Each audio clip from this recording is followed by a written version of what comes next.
Muito bem, não é? Vamos começar o nosso estudo para aquecer as nossas mentes e os nossos corações, não é? Nesse friozinho que está hoje.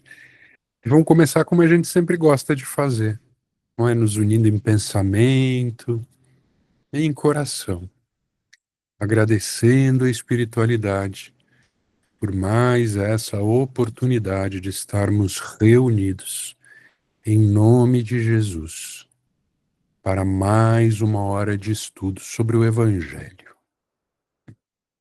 A gente sempre ora e pede por todos aqueles irmãos mais necessitados, né? Doentes internados em hospitais, em clínicas, convalescentes em suas casas, aos nossos irmãos em zonas de conflito que tanto sofrem, né? Aos irmãos pobres e miseráveis que não têm o que comer, que não têm o que vestir e que nesse frio não têm onde morar.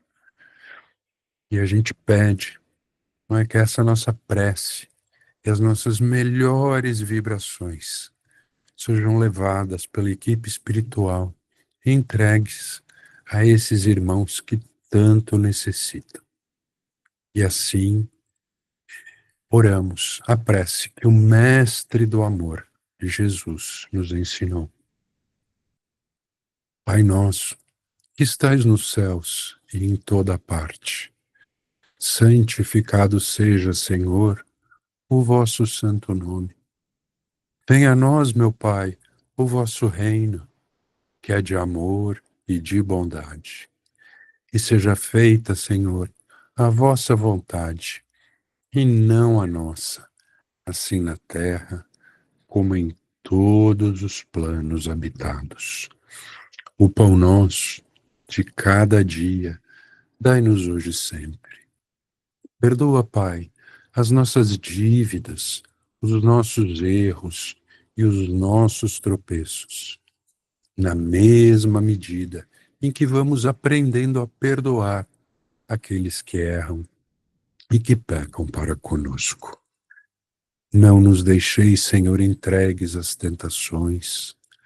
Livra-nos de todos os males, porque temos a certeza de que não estamos sós, e que em vossas mãos, meu Pai, repousa todo o poder, todo o reino e toda a glória.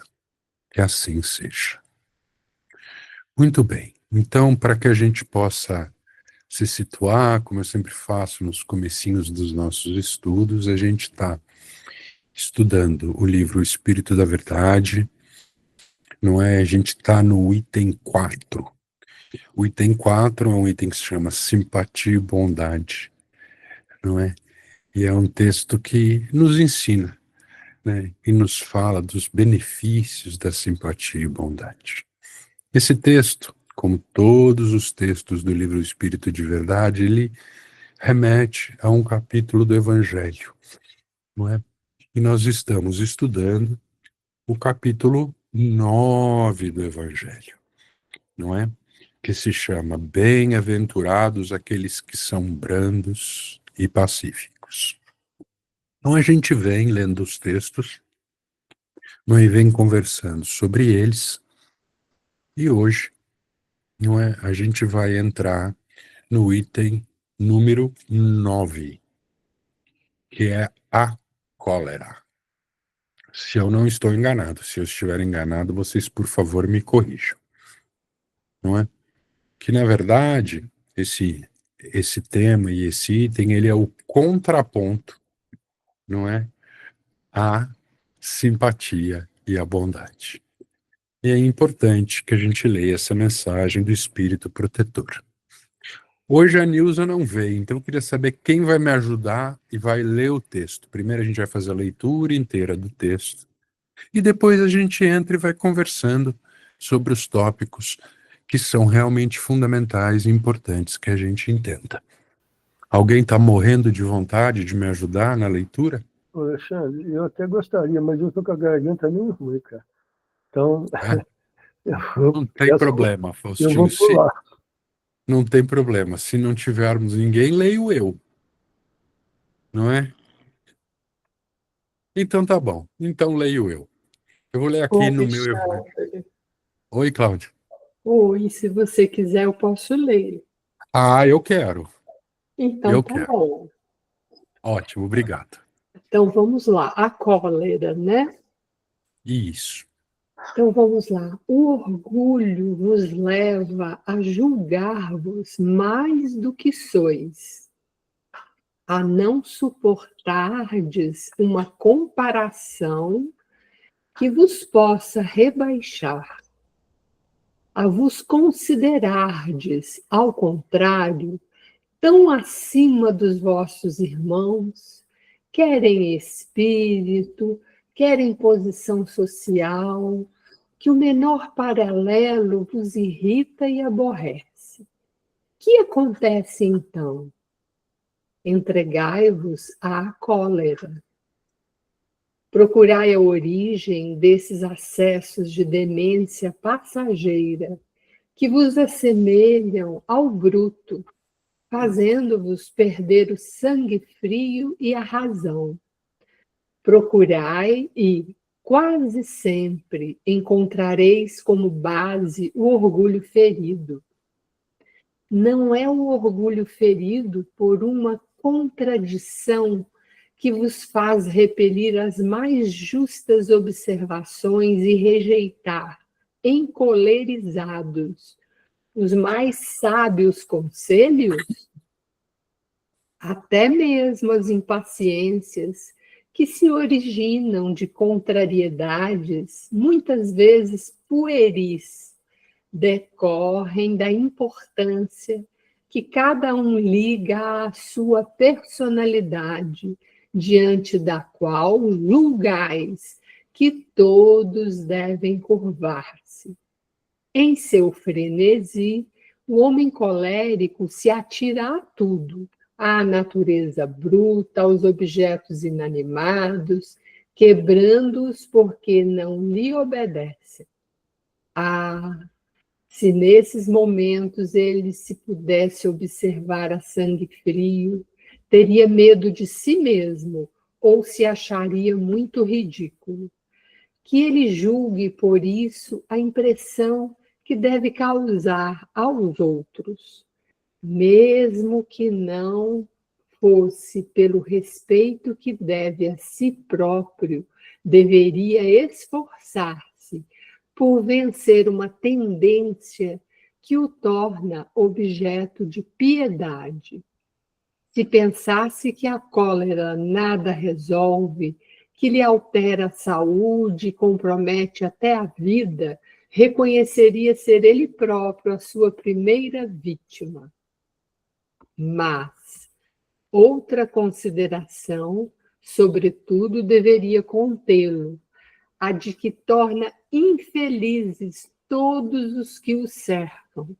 Se tem coração, não lhe será motivo de remorso fazer que sofram os seres a quem mais ama? E que pesar mortal se, num acesso de fúria, praticasse um ato que houvesse de deplorar por toda a sua vida? Por toda a sua vida.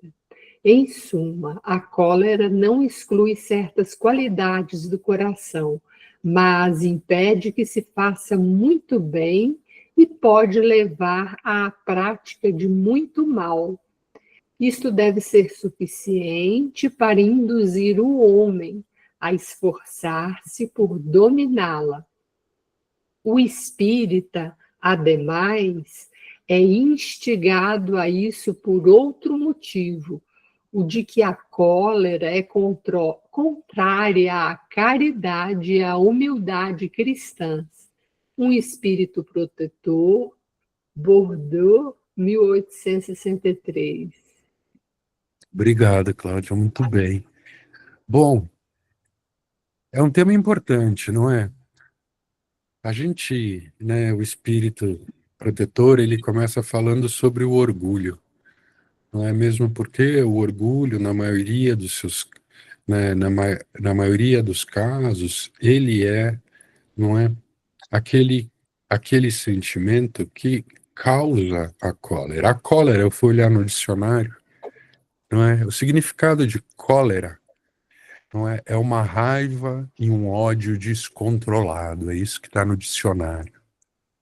Não é? Então, a cólera é quando há uma explosão, não é, de raiva e de ódio, aonde, não é, a pessoa ela perde o controle, não é?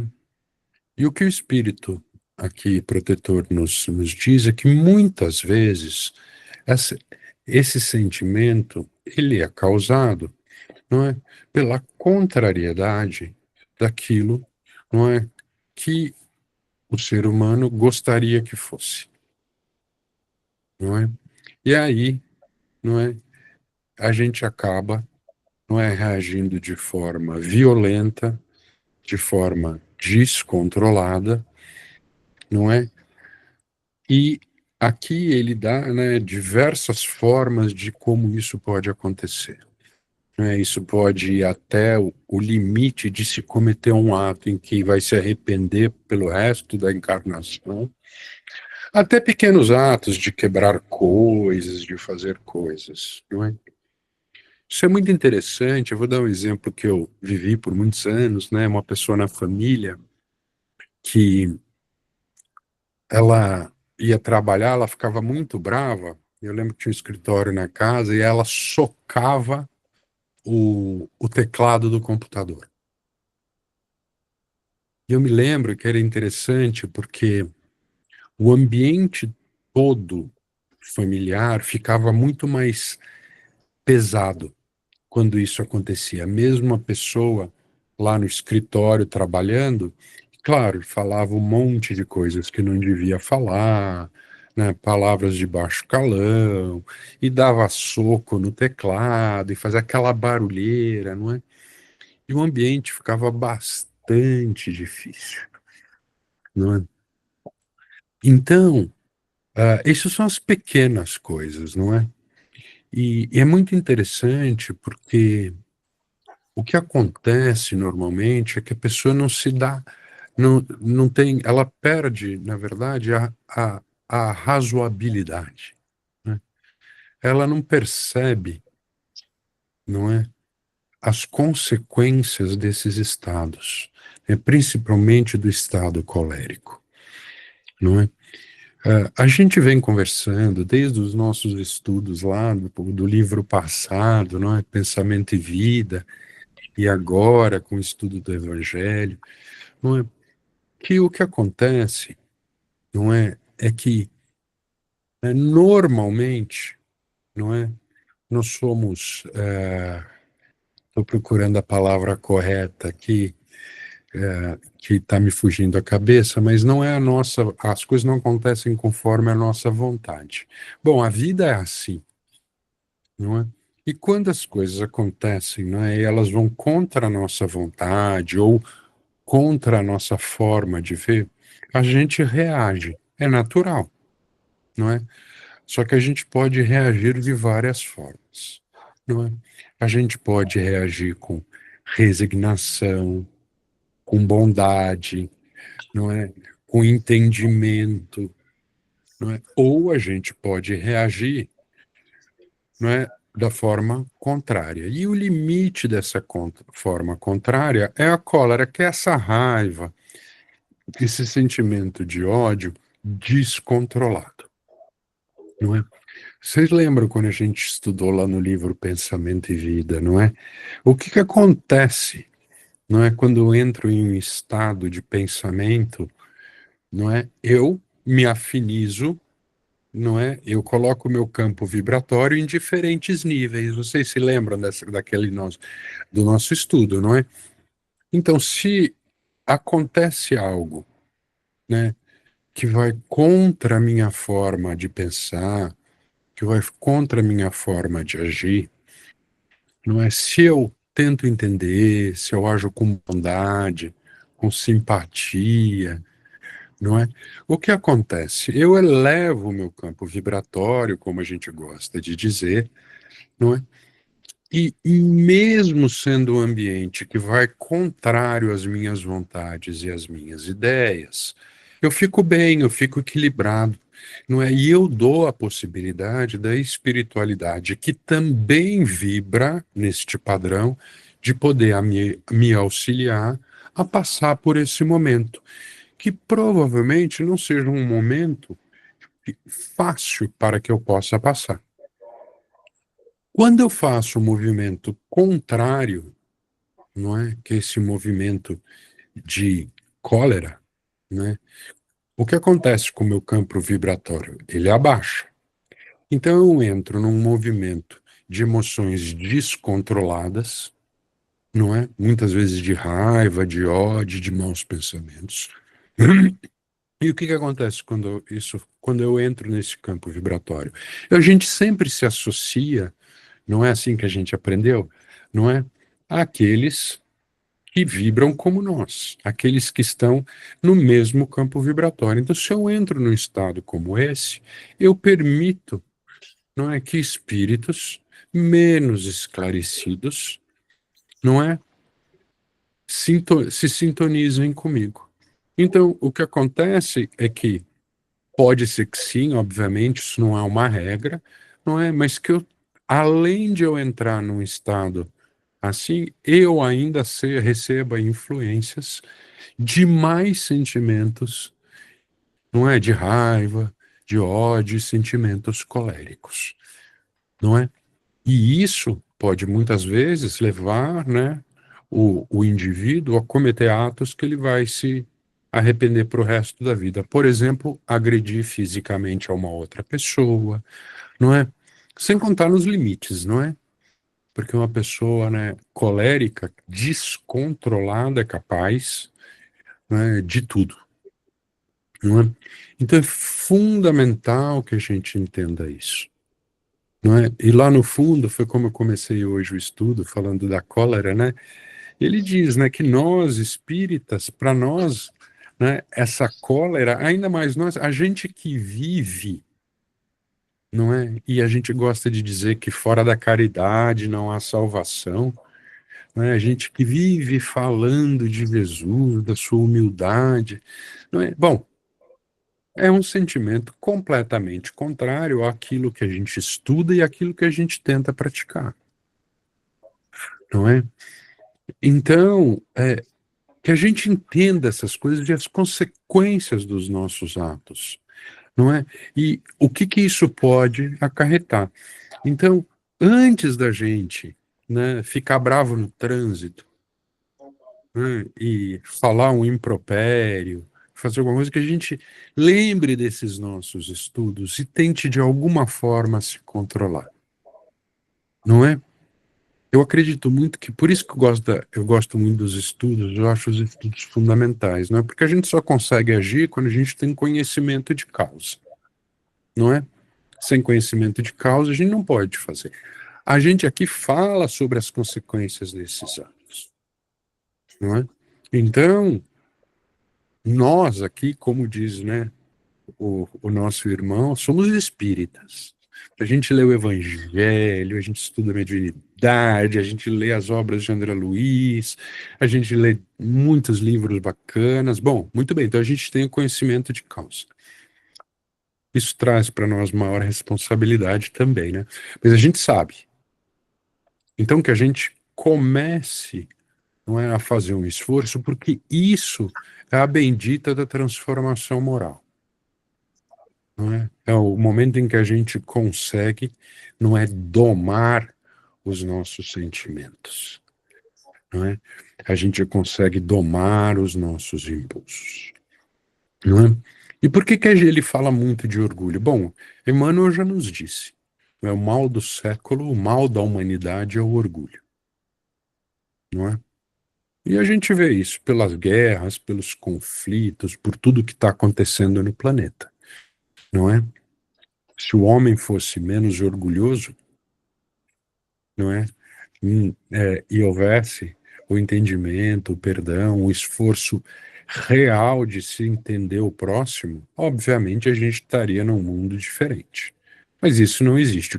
O que o homem quer é impor as suas vontades, não é? E isso é orgulho. Não é? Eu quero impor aquilo que eu penso, eu quero impor aquilo que eu acho, e se eu não consigo fazer isso de uma forma pacífica, eu faço de uma forma violenta, principalmente se eu tenho condições de fazer isso, não é? Então, independente da razão, né, a verdade é que o que move hoje o homem é o orgulho, não é aquele que acha que tem a razão, aquele que acha que sabe, é aquele que quer impor.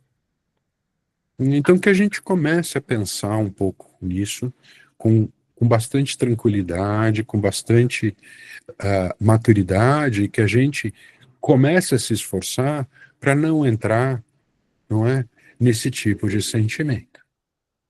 Tá bem?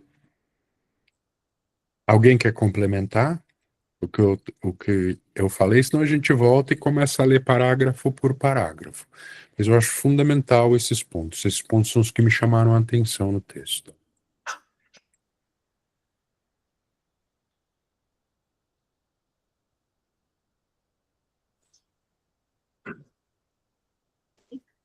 Ninguém vai me ajudar hoje?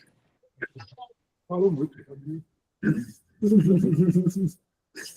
Já abrangeu bem o Alexandre.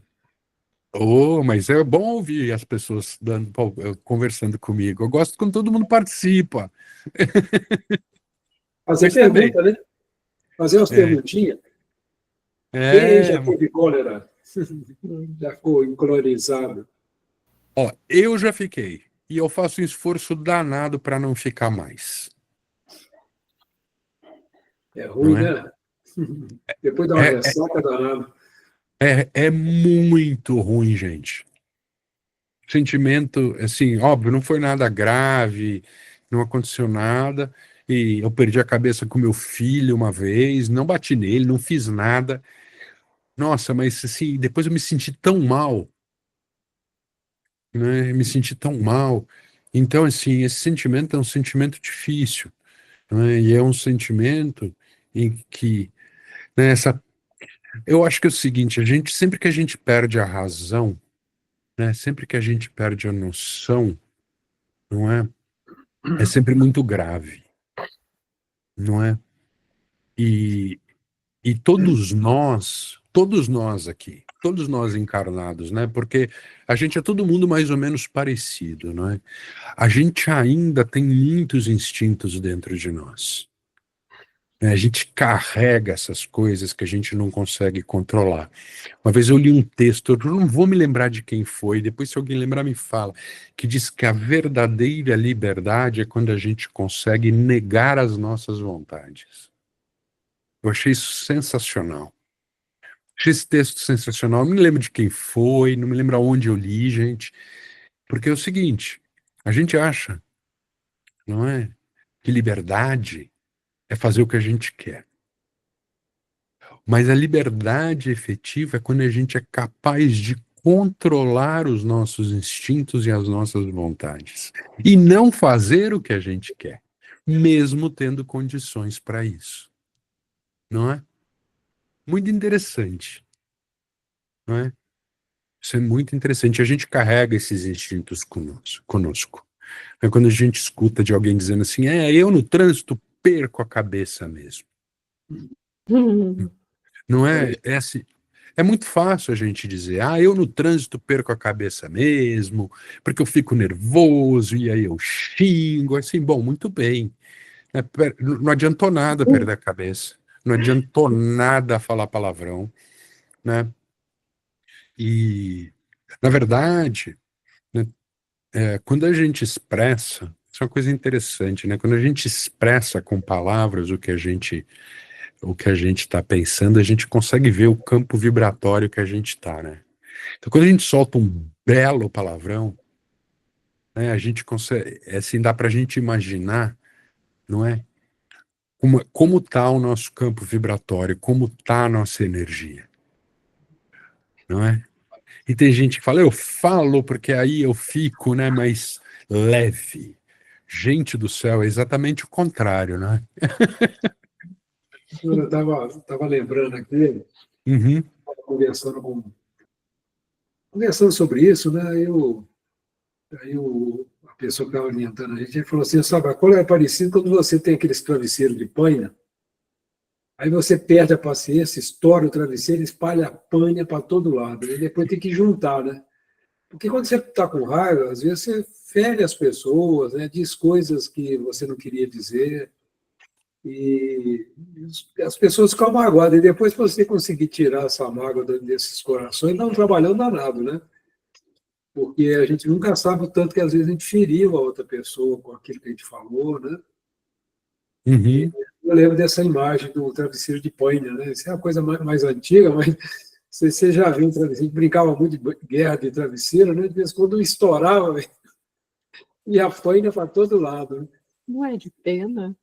É pena também, né? Mas a paina é pior, né? Porque a paina é muito pedacinho e tal, e faz uma bagunça, vira uma neve, né? Nossa. Muito interessante a imagem que ele... E é difícil de arrumar. Aí vai chegar alguém encolerizado com a bagunça. Vai deixar outro mais bravo ainda. Tem uma coisa que eu li uma vez também, tem um poeta que diz isso, né? É o Pablo Neruda, ele diz que as palavras são como uma flecha, Nossa. né? Porque uma vez lançadas, Vixe, Maria. não é? É duro, você não pega ela não, né? É como uma flecha. Uma vez dito, uma vez a palavra uma vez que você se expressa, não é? Você transmite o sentimento.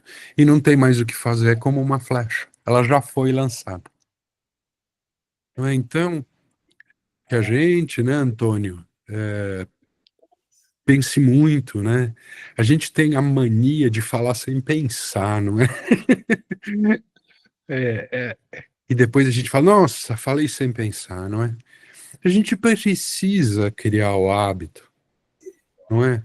De não transformar, né, também em palavras, né, pensamentos que a gente provavelmente não deveria estar tendo, não é? Porque quando a gente está tendo pensamento e o pensamento é nosso, pelo menos, né, a responsabilidade é nossa, o sofrimento é nosso. No momento em que a gente divide essas palavras, como você disse, Antônio, a gente pode estar ferindo e magoando alguém. E nesses momentos de cólera, porque é um momento de insensatez, não é, de irracionalidade. A cólera é marcada, né, é uma coisa irracional e descontrolada. Esse é o significado da palavra. É isso mesmo. Não é? E é interessante, né, uma coisa que eu venho treinando, né, que você precisa de treinar, né? A mudança de hábito, você adquirir um hábito novo. Eu sempre tenho pensado assim, o que eu vou falar agora vai ajudar alguma coisa? Vai trazer benefício? Eu tenho que treinar isso, sabe, Alexandre? Uhum. Vai melhorar coisa e tal. Se não, o silêncio é o melhor caminho, né? No momento eu não tenho uma coisa boa para falar, então é melhor ficar quieto, né? Entender aquilo que a gente está sentindo também. E muitas vezes a gente se sente agredido e precisa pensar naquilo. Falar assim, mas eu fui agredido por quê? Por que eu estou me sentindo tão chateado com isso? O que está pegando? Né? Qual é o ponto? Aí, às vezes, você acaba descobrindo que a pessoa não fez aquilo por mal, né? O problema é seu, é uma coisa que te incomoda. E é interessante a gente tirar aquele conselho antigo, né, de contar até 10, né? E esse contar até 10 é pensar, né? Porque precisa, a gente tem que tomar muito cuidado com as reações. Né? Porque a gente se conhece muito pelas reações nossas, né? Mas a gente precisa aprender a ir controlando, né? E realmente usar a força da razão, né? Nesses momentos. E trânsito, por exemplo, é muito engraçado, né? Esses dias meu filho estava dirigindo, eu estava com ele, e ele se irritando com o pessoal, né? E falando dentro do carro. Então, eu falei, filho, eu já passei por isso, deixa eu te falar. A única pessoa que escuta a sua reclamação é você mesmo. E quem está do seu lado, né? Agora, o cara que está fazendo a atrapalhada toda lá, não está nem aí para você, não está te ouvindo, nem sabe o que está fazendo. Então, deixa para lá, né? Porque não vai trazer efeito. E a gente fica chegando dentro do carro com os vidros fechados, né? Chega a ser muito engraçado, né? E são coisas que a gente vai aprendendo com o tempo mesmo, né? Mas assim, Antônio, né, você estava falando, eu estava pensando aqui, É assim, eu não imagino para vocês, para mim, né? Ainda é muito difícil ficar em silêncio e fechar a minha boca, não é? Porque a gente tem, né? E é uma natureza nossa, eu acho, não é, de querer expressar as nossas opiniões. Nossa Senhora. E eu, Antônio, concordo com você, né? O silêncio é uma prece. Está escrito lá na sala do nosso cantinho, não tá? Essa aí foi o nosso querido Chico que trouxe para a gente, né? Pois é, né? Então, o silêncio, muitas vezes, é um presente que você dá com quem você está tendo uma conversa e a você mesmo, não é? Deixa eu E, deixa eu te confessar mais uma coisa. Quer ver um negócio terrível, que eu tenho treinado bastante? A pessoa, às vezes, está conversando comigo e eu não estou prestando atenção no que ele está falando, eu estou pensando o que eu vou responder. Olha que porcaria. pois é, Perdendo a oportunidade de ouvir a pessoa, né? E a mente está lá. Eu falo assim, mas que trem horrível, rapaz. Porque a pessoa, às vezes, não completou a frase, então eu acabo interpretando completamente errado o que a pessoa está dizendo, porque ela não terminou o raciocínio. Né? E são coisas que a gente. É um hábito, né? Que eu estou lutando muito para superar também. De não pensar enquanto a pessoa está falando, né? É uma luta, viu, Cristiano? pois é, eu já às vezes já me pegava, né, no ambiente de trabalho, também aqui no ambiente familiar, né, sabe, de ficar até assim agitado na cadeira para, né, Eu sei o que você está falando. e me segurando e tentando, né, porque o, quando a gente estuda o Evangelho, não é, gente? Isso é importante, né? A gente estuda tópicos, não é? E o Evangelho, na verdade, é um livro orientativo, não é? É um livro que vai nos falando sobre os pontos e vai nos orientando, não é? E vai nos educando e vai nos mostrando qual que é o caminho que a gente precisa, não é? Para fazer a nossa transformação moral, né? O Evangelho, na verdade, é um livro didático, né? E aí ele fala das coisas, né? Quando a gente está falando de simpatia e de bondade, mas ele também vai no outro extremo e fala da cólera, né? Para a gente parar para pensar, não é? Então, é, é natural que todos nós tenhamos dificuldades com essas questões, viu, Antônio? Então, é assim, quando eu leio Isso isso mesmo. aqui, né? E eu falo assim, puxa vida, olha que bacana, né? Ah, né, eu dei uma palestra no domingo onde eu falei de simpatia e de bondade também, de gentileza, na verdade, não é? Foi uma coincidência, viu, gente? Porque eu não tinha ainda lido o nosso texto que a gente ia estudar e algumas semanas antes eu acabei falando lá no cantinho sobre os benefícios da gentileza, não é? Então, é importante que a gente pense nisso, que a gente internalize essas ideias e esses conceitos. De novo, sem entender esses conceitos, a gente vai continuar agindo como aqueles que dizem assim: ah, né, eu xingo mesmo porque eu fico mais leve, né? Eu discuto mesmo porque assim eu tiro um peso de mim, não é?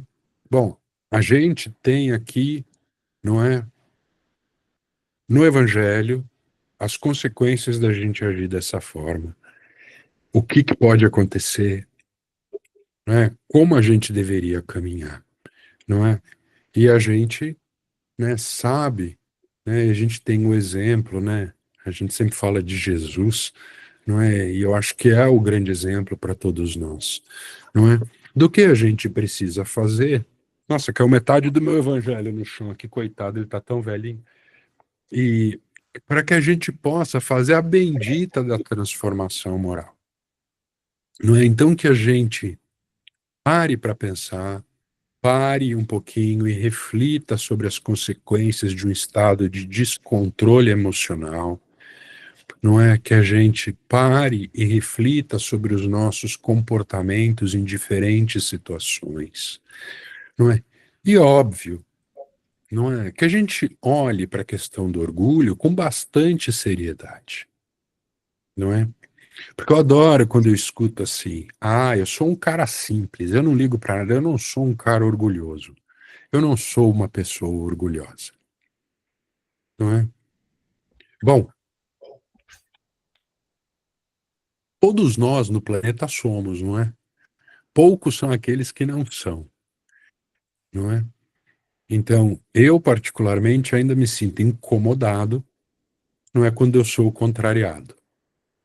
Então, seja pela razão que for, seja no ambiente que for. E isso por quê? Porque eu carrego em mim o meu orgulho. Não é? Eu não quero ser contrariado. Como assim ser contrariado? Ô, Né? Alexandre, o Uhum. divertido é um dia que eu ouvi o cara falando assim, eu tenho orgulho que eu sou da minha humildade.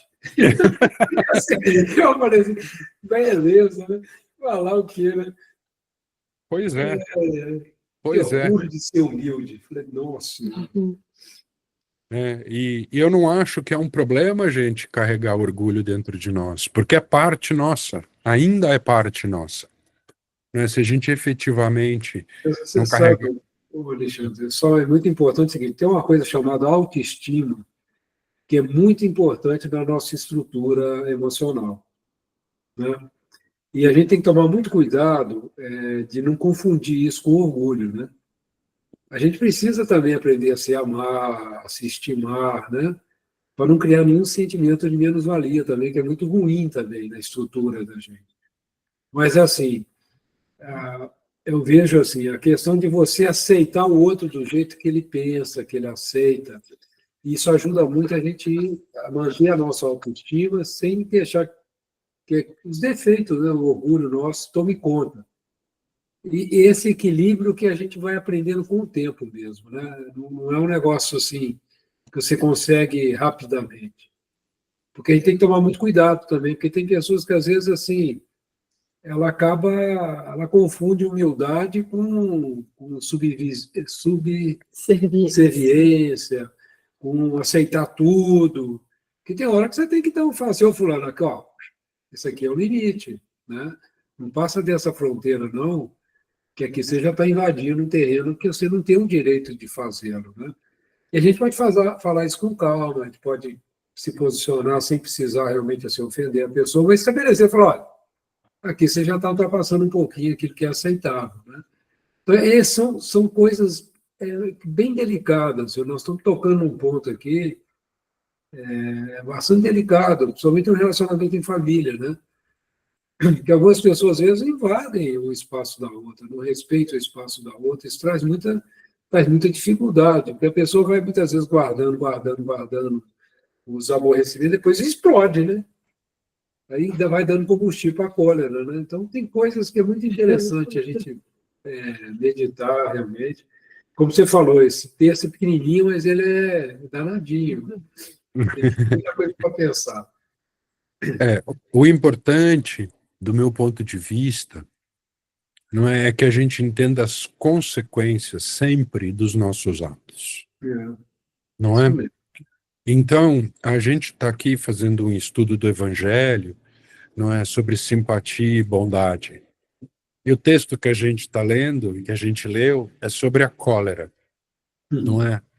Então, o que nós estamos lendo aqui e o que o Espírito nos ensina, o Espírito protetor, não quais são as consequências dos atos contrários à simpatia e à bondade, não é?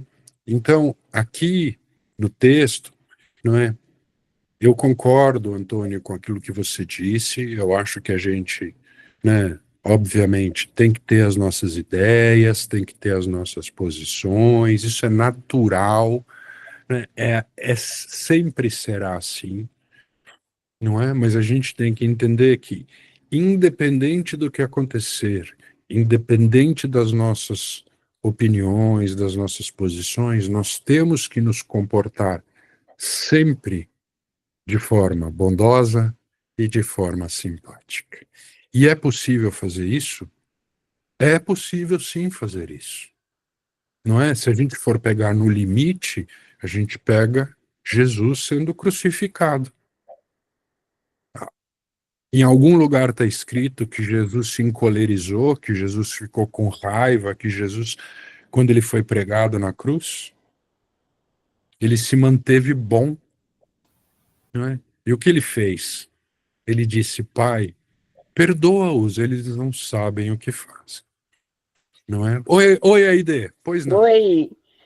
Então, eu acho assim, a gente, na nossa qualidade humana, neste planeta, nós estamos aprendendo tudo isso, a como dominar esses instintos.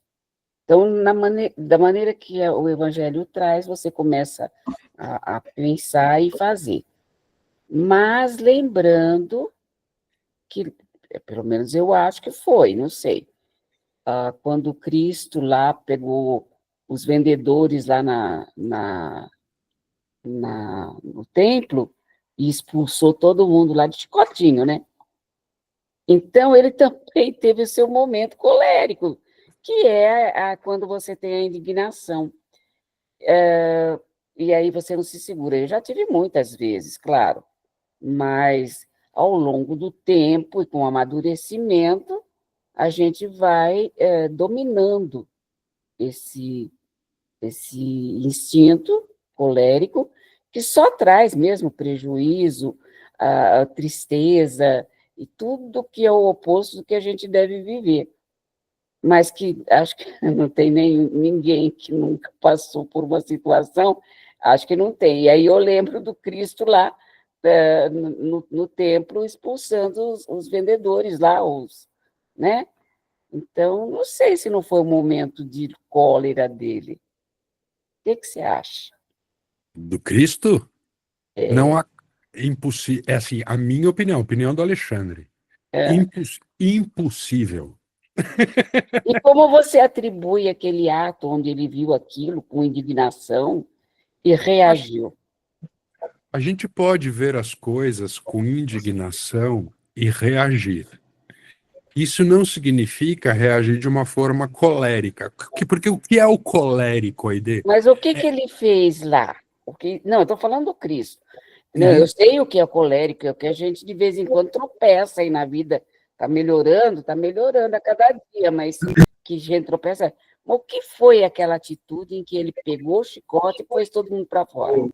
Alexandre, vou ver se eu consigo ajudar. Isso. Vamos voltar no contexto.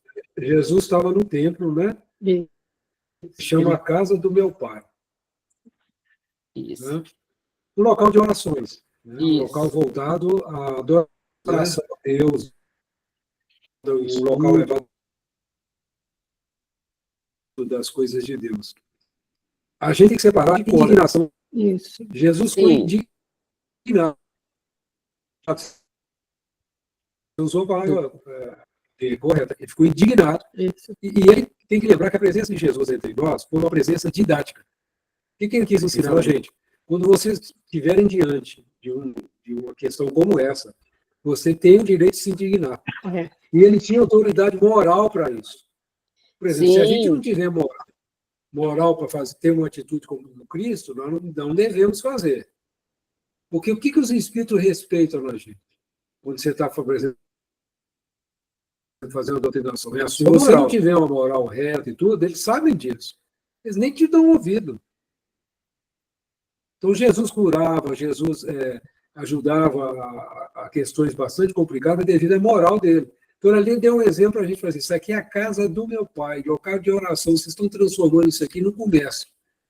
Então, se Jesus vier hoje, por exemplo, em determinados locais religiosos, onde tudo é voltado à questão do dinheiro, ele vai se indignar, né? Da mesma maneira. E nós devemos nos indignar. Se de uma hora para outra nós encontrarmos uma pessoa, por exemplo, lá no nosso cantinho, querendo vender para dar o passe, te garanto que os dirigentes do centro vão se indignar e vão falar com essa pessoa. Aqui não, aqui é o nosso cantinho. Aqui dá de graça que de graça recebeste. E tem que ser assim, tem que falar. Se alguém chegar bêbado e começar a fazer bagunça lá no nosso cantinho, você tem que chamar a atenção dele e tirar ele lá de dentro. Mas isso não é cólera, isso é a gente pingar os i e cortar os t. Porque se a gente deixar, eles invadem. Então, deixa eu perguntar uma Não coisa. sei se eu ajudei a criar essa diferença, né? Mas o Jesus estava ali dizendo, meus amigos, aqui é casa de Deus, é uma casa de oração, não pode fazer isso. Mas o que ele fez? Eu não sei se ali está toda a verdade, né? Mas pelo que está lá, né? Pelo que está lá, parece que foi um momento colérico, sim. Para mim parece. Não sei se ali está toda a descrição. Lógico que eu estou falando isso, porque eu acho que é a única passagem que eu tive essa impressão. Ele perdeu realmente a paciência. Ele não foi só a indignação, ele foi além da indignação. Com razão? Com justiça? Sim. Então, por exemplo, eu fico pensando, né? Será que... E não poderia ser diferente naquele contexto? Eu acho que isso... Hã? Eu acho assim, isso aqui tudo é questão de opinião, que a gente não tem os fatos reais que aconteceu ali com Jesus, né? E eu não sei nem se essa passagem está na moral estranha do Evangelho segundo o Espiritismo, não me lembro. Mas ele estava extremamente indignado, isso aí não tem dúvida, né? E ele mostrou essa indignação dele com o ato externo, né? Agora, se foi exatamente como está ali no Evangelho, aí eu não sei. Vou te dar a minha opinião, tá, ideal? Essa é a opinião do Alexandre. Tá? E aí eu preciso me ater a alguns conceitos, né? A cólera é irracional, ok? É um ato irracional, é onde a pessoa perde o controle, não é? E tem uma explosão de sentimentos de raiva e de ódio. Essa é a definição de cólera. Tá? Eu, Alexandre, não acredito que Jesus, tá, teria e entraria em um estado colérico. Ok, tá? Assim, eu, Alexandre, né? O espírito que não é, criador do planeta, né? Governador, né, do planeta, eu não consigo imaginar, não é, que Jesus entraria num estado colérico, tá? Eu não sou um especialista no evangelho, não conheço, já ouvi essa passagem, tá? Mas não sei nem efetivamente como dizer, mas eu não consigo enxergar Jesus em um estado colérico. Eu não consigo conceber. Jesus, para mim, foi o exemplo de amor e de bondade real que passou por esse planeta.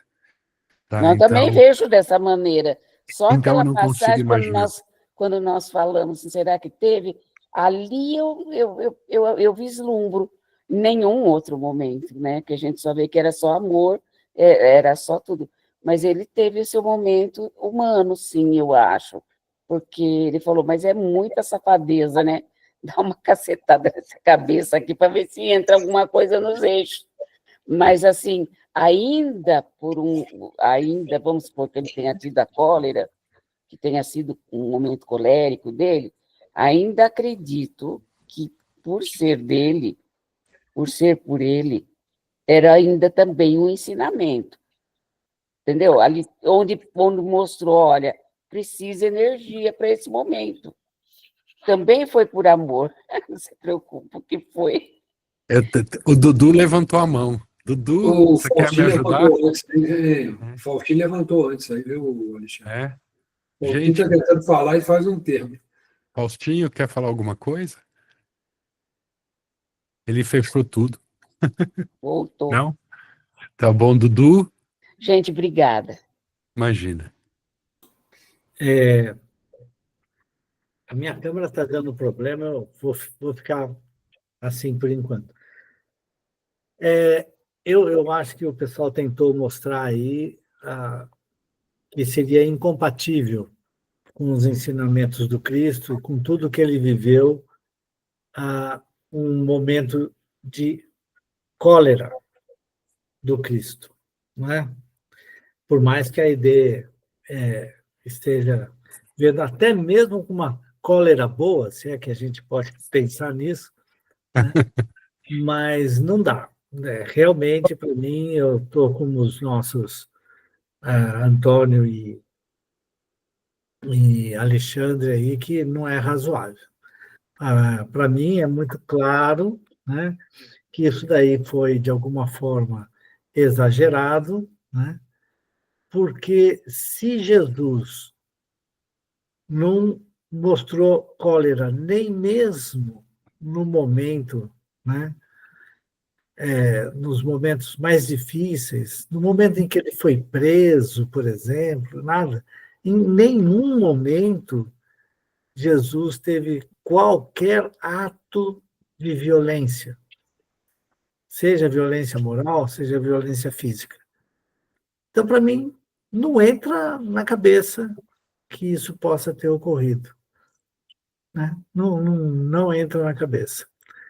Então, essa é uma das coisas que, assim, ele pode ter se escandalizado com como era a, a venda de tudo que era possível no templo, porque era assim que as pessoas viviam e aceitavam que você tinha que ofertar alguma coisa a Deus, e tinha aqueles que ofertavam animais, e tinha aqueles que ofertavam um pombo, ofertavam o que fosse, né?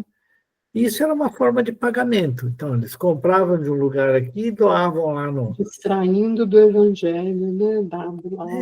Portanto, para mim, eu simplesmente excluo isso daí como um ato de violência de Jesus. Eu realmente excluo. Para mim, não faz sentido nenhum. É só isso que eu queria comentar. Não, obrigado, Edu.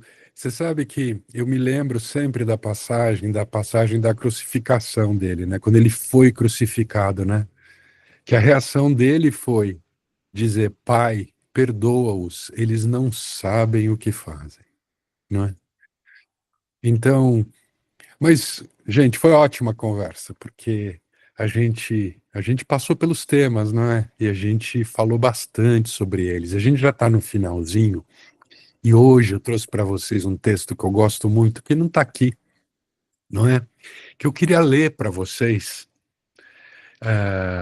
que é um texto de Meimei, não é? Eu ganhei lá no cantinho, lá na época, lá, acho que eu ganhei da tia Leda ou da tia Lídia, o papelzinho. Eu tive até que tirar uma foto dele aqui, porque ele já está todo amarelado, todo rasgando. Mas é uma mensagem de Meimei, não é? Que nos orienta nos momentos de dificuldade para que a gente não entre, não é, nesse estado colérico. Quando eu estava estudando o texto antes da gente conversar, antes do nosso estudo, eu me lembrei desse texto. Então eu queria dividir ele com vocês. Eu vou ler ele aqui para vocês, tá? É um texto que está no livro Amizade, psicografado pelo Chico Xavier, tá? Do espírito Meimei. E o texto se chama Sedativo. E ele diz assim: é possível te encontres sob impacto de aflitiva agitação. Pacifica e serve. Espera e trabalha. Se dificuldades te espantam, eis chegada a hora da fé afetiva, requisitando-te mais apoio em favor dos outros. Se provações desabaram no caminho, terá soado o instante da paciência. Surgiram companheiros incompreensivos, estarão em erro. Viste irmãos desinformados, necessitam eles de esclarecimento na luz da tolerância. Despontam acusadores, precisam de assistência fraterna. Destacam-se aqueles outros que envenenam circunstâncias e pessoas quando a mente se lhes mergulha em desequilíbrio. São doentes, aguardando medicação. Em toda situação insegura, arrima-te à confiança em Deus, amparando aos que te rodeiam. E à frente de todos os que porventura te buscam tirar a serenidade, criando problemas e conflitos. Matricula-te pela imagem na tua enfermaria de silêncio e oferece-lhes o sedativo da oração. Que a gente possa ofertar sempre àqueles que mais precisam, não é? As nossas melhores preces. E que nos momentos de dificuldade a gente siga as palavras de Meimei, não é? Que a gente requisite mais em nosso favor, não é? Naquele momento em que a gente tanto precisa, para que a gente não se coloque, não é? Em um estado de irracionalidade emocional. Terminamos assim hoje o nosso estudo com as lindas palavras de Meimei. Dudu, é com você, que Deus abençoe a todos nós, que você possa conduzir o estudo com muita serenidade.